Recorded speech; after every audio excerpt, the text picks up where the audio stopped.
Supreme court کے قادیانیوں کی حمایت والے فیصلے میں ایک لفظ نہیں کہا۔ رات بہت سارے بیٹھے ہوئے تھے، آرمی چیف کی خدمت میں ہاتھ باندھ کے ہر ایک کی خواہش تھی کہ مجھ پہ نظر کرم پڑ جائے، شرم کرو، ڈوب کے مر جاؤ۔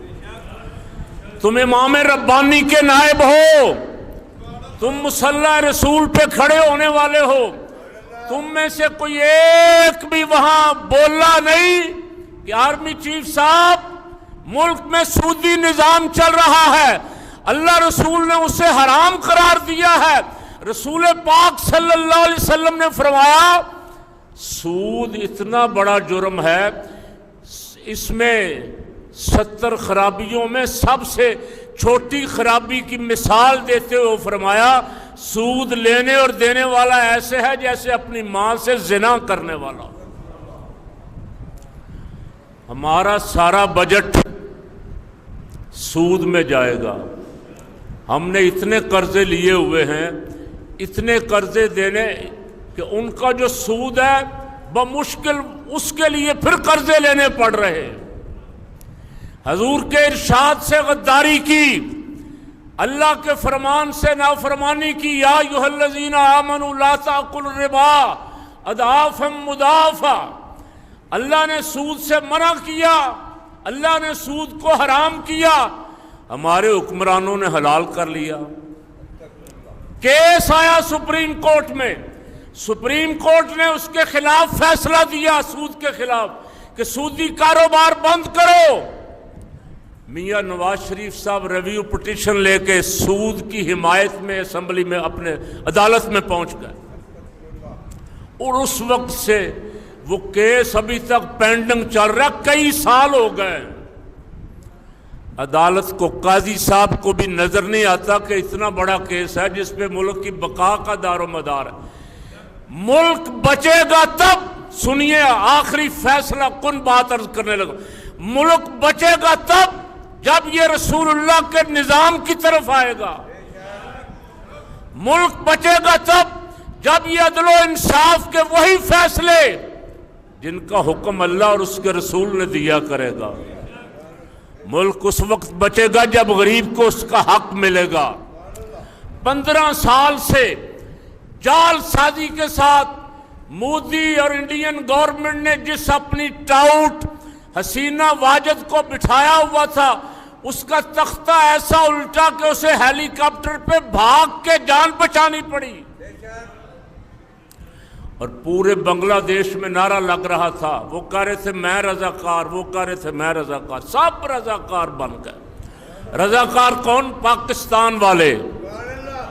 کاش آج پاکستان میں کوئی بیدار مغز حکومت ہوتی، پاکستان میں کوئی لیڈر، کوئی قائد ہوتا، تو آج پاکستان اور بنگلہ دیش پھر ایک ہو سکتے تھے۔ پورا ملک نکلا ہوا ہے۔ آرمی چیف نے کہا ہم عبوری حکومت بنانے جا رہے ہیں، اس نے کہا تم کون ہو؟ تم ملازم ہو، حکومت وہ بنائیں گے جو انقلاب لے کے آئے، حکومت وہ بنائیں گے جنہوں نے 300 لاشیں اٹھائی ہیں، حکومت وہ بنائیں گے جنہوں نے اس ظالمانہ نظام کے خلاف قربانیاں دی ہیں۔ ہمارے ملکوں میں ہوتا یہی ہے، جب کوئی احتجاج ہوتا ہے، احتجاج کے نتیجے میں بوٹوں والے آ جاتے، آ کے بیٹھ جاتے، قبضہ کر لیتے۔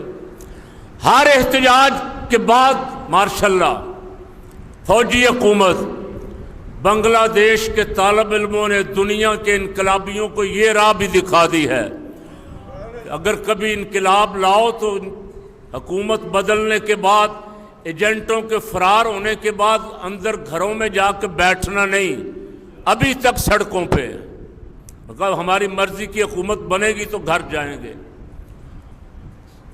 تقریباً 50 سال ہونے والے، 50 سے بھی زیادہ ہو، 50 سال بعد وہاں نظریہ پھر زندہ ہو گیا ہے۔ کیوں جی؟ یہ لا الہ الا اللہ، اسے موت نہیں ہے۔ کل من علیہا فان وَيَبْقَى وَجْهُ رَبِّكَ ذُو الْجَلَالِ وَالْإِكْرَامِ۔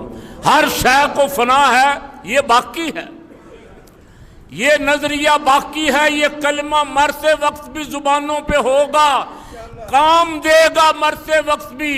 حضور نے فرمایا آخری وقت جس کی زبان پہ لا الہ الا اللہ محمد الرسول اللہ جاری ہو گیا، من قال لا الہ الا اللہ فدخل الجنہ، حضور نے فرمایا جس کی زبان پہ یہ کلمہ جاری ہو گیا وہ جنت میں جائے گا۔ یہ کلمہ مرتے وقت بھی کام دے گا، یہ قبر میں بھی کام دے گا، حشر میں بھی کام دے گا۔ یہ ہے نظریہ پاکستان۔ بنگالی ہم سے پکے مسلمان نکلے، کاش ہم بھی کبھی ظلم کے نظام کے خلاف نکل کے اسے اکھاڑ پھینکے۔ یہاں 75 سال سے ظلم کا نظام چل رہا ہے، ٹاؤٹ اور ایجنٹ بٹھائے جاتے جو اسلام کے رستے میں رکاوٹ بن جاتے ہیں۔ کیا کسی کو امید ہے کہ زرداری پاکستان میں اسلام نافذ کرے گا؟ نواز شریف پاکستان میں نظام مصطفیٰ نافذ کرے گا؟ ایک لفظ نہیں کہا نواز شریف نے، شہباز نے، مریم نے، سپریم کورٹ کے قادیانیوں کی حمایت والے فیصلے میں ایک لفظ نہیں کہا۔ جن کی حکومت ہے انہوں نے الیکشن ترمیمی ایکٹ ایک دن میں پاس کروا لیا تاکہ سیٹیں ہمیں مل جائیں، ہماری سیٹیں یہ تو جعلی سیٹیں بھی ہمیں مل جائیں، پہلے بھی ساری جعلی ہیں اور مل جائیں۔ ایک دن میں قومی اسمبلی سے بھی اور سینٹ سے بھی سیٹیں ان کو نہیں ملیں گی انشاءاللہ۔ کہہ دیں، میں بھی ذمہ داری سے کہہ رہا ہوں، سیٹیں نہیں ملیں گی، جتنے مرضی ایکٹ پاس کر لو۔ ختم نبوت والا مسئلہ بھی اسمبلی میں آیا اور وہ غیر معینہ مدت کے لیے ملتوی کر دیا۔ یہ خبر آپ نے سن لی۔ نہ وزیر اعظم کے منہ سے کوئی ایک لفظ مذمت کا نکلا، نہ زرداری کے منہ سے کوئی ایک لفظ مذمت کا نکلا کہ یہ اس فیصلے کی مذمت کر دیں کہ پاکستان میں قادیانیوں کو چار دیواری کے اندر بھی ختم نبوت کا انکار کرنے کی اجازت نہیں دی جا سکتی۔ یہ ملک نظریہ پاکستان کی بنیاد پہ بنا ہے، اس میں یہ نظریہ انشاءاللہ 1000 کوشش کر لو زندہ رہے گا۔ پاکستان کا مطلب کیا؟